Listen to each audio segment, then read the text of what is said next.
So on the way back from the swimming pool today, a crazy memory popped into my head.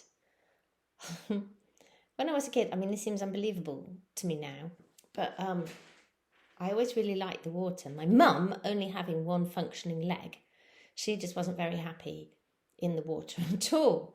But she used to take me swimming to Tudor Grange swimming baths.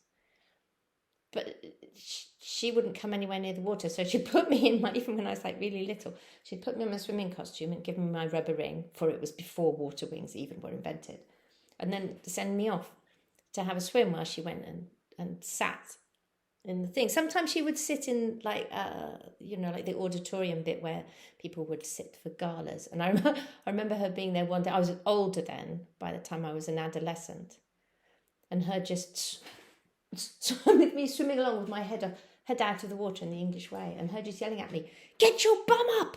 Why are you swimming like this? And everyone else is swimming like this. Why is your bum so low down? Get your bum up!"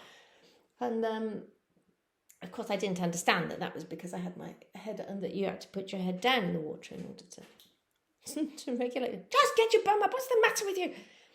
But way earlier than that, when I was still really quite a small child with the rubber ring, and she sent me off to go into the children's pool, and she went up to the canteen, but you couldn't actually see the end of the children's pool from the canteen. And I'd noodled around in there for a little bit, kind of bibbling around. And then I think I must have seen some bigger children diving under the water, and I thought, oh, I'll have a go at that. Not fully really understanding the whole function and physics of the rubber ring.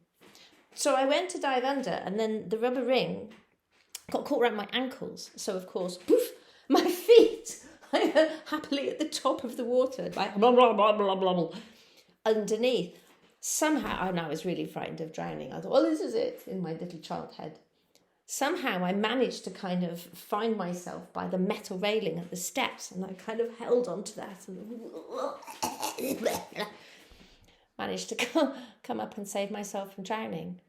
But I think about it now, and I think it's not like I was the only child in the pool. I must have been one of the youngest, and not a single person even lifted a finger to help me, which I was quite glad about, because I do remember being deeply, deeply embarrassed. And even though I was very small, kind of coming and going, did anyone see me making a complete arse of that?